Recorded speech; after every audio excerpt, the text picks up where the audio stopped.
आज हम इस पॉडकास्ट में मध्यकालीन भारत के बदलते राजनीतिक नक्शे के बारे में डिस्कस करेंगे। क्या कभी सोचा है कि सदियों पहले ये जो बाहरी हमले हुए, जो अंदरूनी लड़ाइयाँ हुई, उन्होंने भारत की तकदीर और तस्वीर कैसे बदल कर रख दी। एक ऐसा दौर था जब सल्तनतें बनी और देखते ही देखते मिट गईं। बड़े बड़े साम्राज्यों का उदय हुआ और पतन भी। बिल्कुल। और ये समझना बहुत जरूरी है कि ये दौर सिर्फ राजाओं और उनकी लड़ाइयों का नहीं है। सही बात है।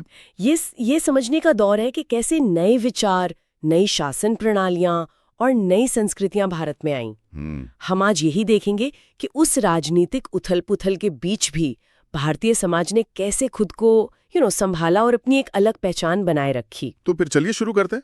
कहानी कहाँ से उठाएं? मेरे ख्याल से दिल्ली सल्तनत से, है ना? हाँ, सबसे सही शुरुआत वहीं से होगी। 1206 दिल्ली सल्तनत की स्थापना। और ये कोई एक साम्राज्य नहीं था। नहीं, 5 अलग अलग वंश थे। 5 वंश आए और गए। मामलुक, खिलजी, तुगलक, सैयद और फिर लोदी। और इन करीब 320 सालों में एक चीज जो कॉमन रही वो थी पॉलिटिकल इंस्टेबिलिटी, अस्थिरता। मतलब किस हद तक?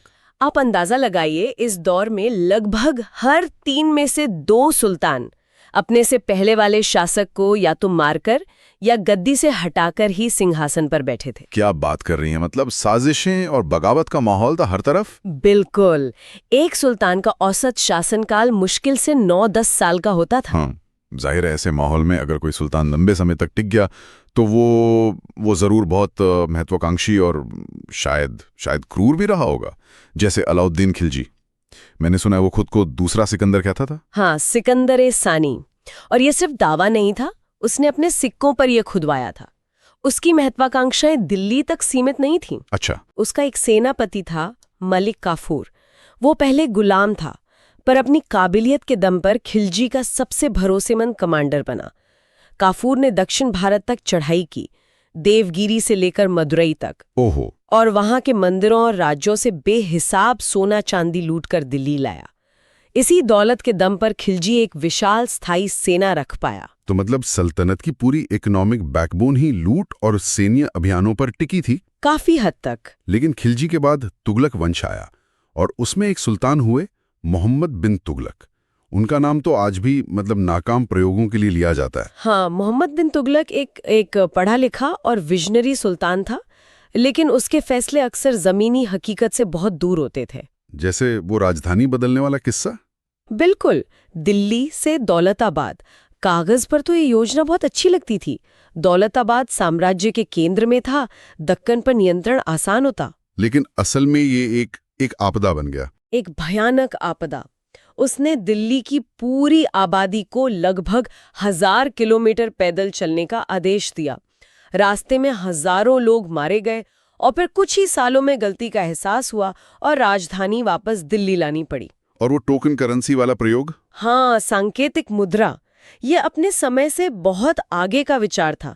उसने तांबे और पीतल के सिक्कों को सोने और चांदी के सिक्कों के बराबर मूल्य का घोषित कर दिया। ये तो आज के फिएट करेंसी जैसा कॉन्सेप्ट है। तो ये फेल क्यों हुआ? भरोसा। किसी भी करेंसी की कीमत सरकार के वादे और लोगों के भरोसे पर टिकी होती है। वो ये भरोसा नहीं बना पाया। और उस समय सिक्कों पर कोई ऐसी जटिल डिजाइन तो थी नहीं जिसे कॉपी न किया जा सके। अच्छा, तो लोगों ने घर में ही सिक्के बनाने शुरू कर दिए। बिल्कुल। हर घर में टकसालें खुल गईं, धड़ल्ले से नकली सिक्के बनने लगे और पूरी अर्थव्यवस्था चरमरा गई। यहीं पर हम अपने श्रोताओं से एक सवाल पूछना चाहेंगे। कमेंट्स में बताइए, आपके हिसाब से मोहम्मद बिन तुगलक की ये टोकन करेंसी वाली योजना अगर आज लागू की जाती तो क्या वो सफल होती और क्यों? तो सल्तनत की दौलत लूट और टैक्स से आ रही थी, जिसमें जिया जैसा धार्मिक कर भी था। लेकिन इस दौर में सिर्फ निर्माण ही नहीं, विनाश भी बहुत हुआ। हाँ, ये भी एक कड़वी सच्चाई है। कई मंदिर और नालंदा जैसे प्राचीन शिक्षा के केंद्र नष्ट किए गए। और फिर 4वीं सदी के अंत में तैमूर का हमला हुआ। तैमूर लंग। हाँ, उसने दिल्ली को इस कदर लूटा और बर्बाद किया कि सल्तनत फिर कभी अपनी पुरानी ताकत हासिल ही नहीं कर सकी। उस हमले ने सल्तनत की कमर तोड़ दी। एक मिनट, तो जब दिल्ली में ये सब चल रहा था तो क्या बाकी भारत चुपचाप बैठा था?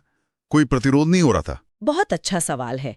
कहानी कभी एक तरफा नहीं होती। भारत के कई राज्य सल्तनत का डटकर मुकाबला कर रहे थे। मिसाल के तौर पर पूर्व में पूर्वी गंग वंश के राजा नरसिंहदेव प्रथम। अच्छा। उन्होंने न सिर्फ बंगाल पर सल्तनत के हमलों को नाकाम किया, बल्कि जवाबी हमला करके सल्तनत की सेना को हराया भी। और शायद अपनी इसी जीत की याद में उन्होंने कुछ बहुत भव्य बनवाया था। बिल्कुल, उसी जीत की याद में उन्होंने कोणार्क का वो विश्व प्रसिद्ध सूर्य मंदिर बनवाया। वो सिर्फ एक पूजा स्थल नहीं, बल्कि एक विजय का प्रतीक था। और दक्षिण में तो एक पूरा का पूरा साम्राज्य ही खड़ा हो गया था, जो सल्तनत के लिए एक बड़ी चुनौती बना, विजयनगर साम्राज्य। हाँ, विजयनगर। इसकी स्थापना दो भाइयों हरिहर और बुक्का ने की थी। एक कहानी है कि उन्होंने जंगल में एक खरगोश को शिकारी कुत्तों पर हमला करते देखा। खरगोश को कुत्तों पर? हाँ, इस असाधारण दृश्य को उन्होंने शौर्य का संकेत माना और वहीं अपनी राजधानी की नींव रखी। बहुत लिखा है। डोमिंगो पेज नाम के एक पुर्तगाली यात्री ने लिखा था कि विजयनगर शहर रोम जितना बड़ा है और दुनिया का सबसे खूबसूरत शहर है। उसके बाजारों में हीरे मोती ऐसे बिकते थे जैसे हमारे यहाँ अनाज बिकता है। इतना महान साम्राज्य, फिर इसका अंत इतना दुखद कैसे हुआ? 1565 तालीकोटा की लड़ाई। दक्कन की सल्तनतों ने मिलकर एक गठबंधन बनाया और विजयनगर को हरा दिया। ये सिर्फ एक सैन्य हार नहीं थी। नहीं, विजेता सेनाओं ने कई महीनों तक विजयनगर शहर को लूटा। उसके मंदिरों, महलों, पुस्तकालयों सबको आग लगा दी और उसे पूरी तरह से खंडहर बना दिया। इस एक घटना ने दक्षिण भारत का नक्शा हमेशा के लिए बदल दिया। तो उत्तर में दिल्ली सल्तनत कमजोर पड़ चुकी थी और दक्षिण में विजयनगर का पतन हो गया था।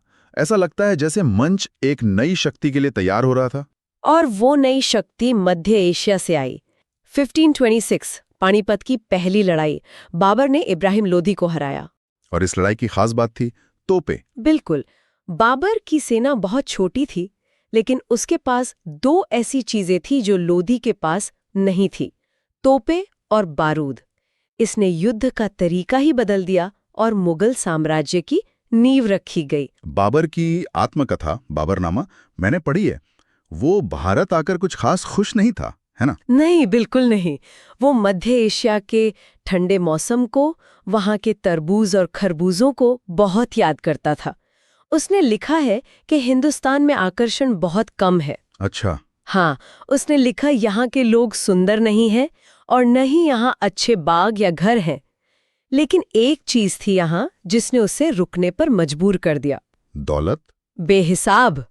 बाबर ने तो नींव रखी, लेकिन असल में मुगल साम्राज्य को एक विशाल आकार अकबर ने दिया। पर अकबर की कहानी में मुझे बड़ा विरोधाभास नजर आता है। शुरू में वो बहुत क्रूर था। आप चित्तौड़गढ़ की बात कर रहे हैं? हाँ। जब उसने चित्तौड़ का किला जीता तो राजपूतों के कड़े प्रतिरोध से वो इतना नाराज हुआ कि उसने किले के अंदर मौजूद लगभग 30,000 आम नागरिकों के कत्लेआम का आदेश दे दिया। 30,000? ये उसके शासनकाल का एक काला अध्याय है। बिल्कुल। लेकिन फिर वही अकबर इतना बदल कैसे गया? उसने जिजिया कर खत्म किया, राजपूतों से वैवाहिक संबंध बनाए और सुलह कुल यानी सबके साथ शांति की नीति अपनाई। ये इतना बड़ा बदलाव क्यों आया? ये एक बहुत अहम सवाल है। देखिए, शायद शुरुआत में ये एक राजनीतिक मजबूरी रही हो। अकबर समझ गया था कि भारत जैसे विशाल देश पर सिर्फ तलवार के दम पर राज नहीं किया जा सकता। लेकिन धीरे धीरे ये उसकी शख्सियत का हिस्सा बन गया। सुलह कुल सिर्फ एक नीति नहीं थी, ये एक दर्शन था। वो इबादत खाना में सभी धर्मों के विद्वानों से चर्चा करता था। उसने महाभारत और रामायण का फारसी में अनुवाद करवाया। तो वो एक साझा संस्कृति की नींव रख रहा था। बिल्कुल, एक ऐसी नींव जो सिर्फ सैन्य विजय पर नहीं, आपसी सम्मान पर टिकी हो। चलिए श्रोताओं से भी पूछते हैं, आपको क्या लगता है, अकबर की नीतियों में ये बदलाव एक शासक की मजबूरी थी या उसके विचारों में आया एक वास्तविक परिवर्तन? अपनी राय कमेंट्स में जरूर लिखें। अकबर के बाद जहांगीर और शाहजहां का दौर वास्तुकला का सुनहरा दौर था।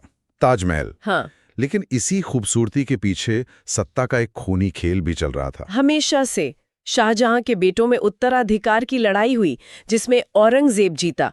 उसने अपने भाइयों को मरवा दिया और अपने बूढ़े पिता शाहजहां को आगरा के किले में कैद कर दिया, जहां से वो सिर्फ दूर से ताजमहल को देख सकते थे। जी। औरंगजेब ने साम्राज्य को सबसे ज्यादा फैलाया, लेकिन कहते हैं कि उसी ने साम्राज्य के पतन के बीज भी बो दिए। ऐसा क्यों? क्योंकि औरंगजेब एक कट्टर शासक था। उसने अकबर की कई नीतियों को पलट दिया, जिया कर फिर से लगा दिया, कई मंदिर तोड़ने के आदेश दिए, संगीत पर पाबंदी लगा दी। तो इन नीतियों से बहुत लोग नाराज हुए होंगे। बहुत लोग, राजपूत, सिख, जाट, मराठे, सब मुगल सत्ता के दुश्मन बन गए। ऊपर से उसने अपनी जिंदगी के आखिरी 25 साल दक्षिण भारत में मराठों से लड़ते हुए बिता दिए। इन लड़ाइयों ने शाही खजाना खाली कर दिया और साम्राज्य को अंदर से खोखला कर दिया। बिल्कुल। आपने प्रतिरोध की बात की। औरंगजेब के समय ये बहुत बढ़ गया था। राजपूतों में महाराणा प्रताप का संघर्ष तो अकबर के समय से ही चल रहा था। हाँ, महाराणा प्रताप ने कभी मुगलों की अधीनता स्वीकार नहीं की। हल्दी घाटी की लड़ाई हारने के बाद भी उन्होंने हार नहीं मानी और अरावली की पहाड़ियों से भीलों की मदद से गुरिल्ला युद्ध जारी रखा। और सिर्फ पश्चिम में ही नहीं, उत्तर पूर्व में भी मुगलों को कड़ी टक्कर मिल रही थी। अहोम साम्राज्य। बिल्कुल। असम के अहोम साम्राज्य ने मुगलों को बार बार हराया। 1671 की सरायघाट की लड़ाई तो कैसे? अहोम सेनापति लचित बोरफुकन ने अपनी बहुत छोटी सी सेना के साथ ब्रह्मपुत्र नदी के भूगोल का इतनी चतुराई से इस्तेमाल किया कि एक बहुत बड़ी मुगल सेना को करारी शिकस्त दे दी। इसी दौर में एक और शक्ति का उदय हो रहा था, सिख धर्म की शुरुआत गुरु नानक के शांति और समानता के संदेश से हुई थी, लेकिन मुगल शासकों के बढ़ते अत्याचारों ने सिखों को आत्मरक्षा के लिए हथियार उठाने पर मजबूर कर दिया। और ये तब और तेज हुआ जब 9वें गुरु तेग बहादुर ने, हाँ, जब उन्होंने कश्मीरी पंडितों के धर्म की रक्षा के लिए दिल्ली में शहादत दी। और इसी बलिदान के बाद उनके बेटे गुरु गोबिंद सिंह ने खालसा की स्थापना की। जी, गुरु गोबिंद सिंह ने सिखों को एक योद्धा समुदाय खालसा के रूप में संगठित किया। उन्होंने संत सिपाही का आदर्श दिया। ये मुगल अत्याचार के खिलाफ एक सीधा और संगठित जवाब था। हमने लड़ाइयों और राजाओं की बात की, लेकिन इतने बड़े साम्राज्यों को चलाने का सिस्टम क्या था? प्रशासन कैसे चलता था? सल्तनत के दौर में इक्ता प्रणाली थी। इसमें अधिकारियों को वेतन की जगह जमीन का एक टुकड़ा यानी इक्ता दे दिया जाता था। अच्छा। जहां से वो टैक्स वसूलते थे और सेना रखते थे। लेकिन ये जमीन उनकी निजी संपत्ति नहीं होती थी। और अकबर ने इसे और बेहतर बनाया मनसबदारी प्रणाली से। ये क्या थी?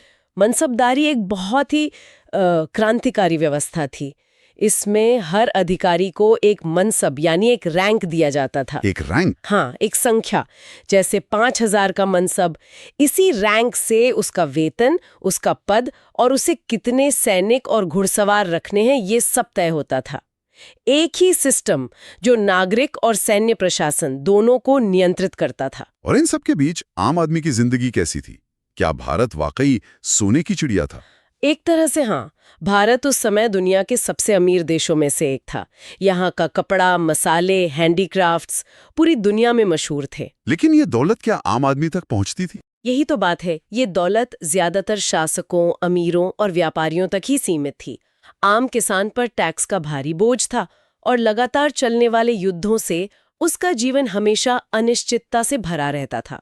तो इस पूरी चर्चा को अगर समेटें तो ये 500 साल का दौर सिर्फ मारकाट और सत्ता के खेल का नहीं था? बिल्कुल नहीं। ये लचीलेपन, प्रतिरोध और एक मिलीजुली संस्कृति के विकास का भी दौर था। ये कहानी है कि कैसे भारत ने चुनौतियों का सामना किया, नई चीजों को अपनाया और एक ऐसी विरासत को जन्म दिया जो आज भी हमारी पहचान का हिस्सा है। ये इतिहास वाकई हमें बहुत कुछ सोचने पर मजबूर करता है। बिल्कुल। और हम श्रोताओं के लिए भी कुछ सवाल छोड़कर जाना चाहेंगे। जरूर। पहला, अगर विजयनगर साम्राज्य तालीकोटा की लड़ाई जीत जाता तो दक्षिण भारत का इतिहास कैसे अलग हो सकता था? दूसरा, अकबर की सुलह-ए-कुल की नीति आज के समय में कितनी प्रासंगिक है? बहुत अहम सवाल है। तीसरा, अहोम योद्धाओं ने मुगलों की विशाल सेना को हराने के लिए भूगोल का इस्तेमाल कैसे किया? चौथा, दिल्ली सल्तनत और मुगल साम्राज्य के प्रशासनिक तरीकों में आपको सबसे बड़ा अंतर क्या लगता है? और पांचवा, गुरु तेग बहादुर के बलिदान को आप आस्था और मानवाधिकारों की रक्षा के संदर्भ में कैसे देखते हैं? और एक और सवाल, बाबर ने भारत को बहुत कम आकर्षण वाला देश कहने के बावजूद यहीं रहने का फैसला क्यों किया? हाँ, ये भी बहुत दिलचस्प है। उम्मीद है इस चर्चा से आपको मध्यकालीन भारत को एक नए नजरिए से समझने में मदद मिली होगी। पढ़ते रहिए, सीखते रहिए और अपने ज्ञान की सीमाओं को बढ़ाते रहिए। अगली बार फिर मिलेंगे एक नए और दिलचस्प विषय के साथ, सिर्फ ड्रोना पर।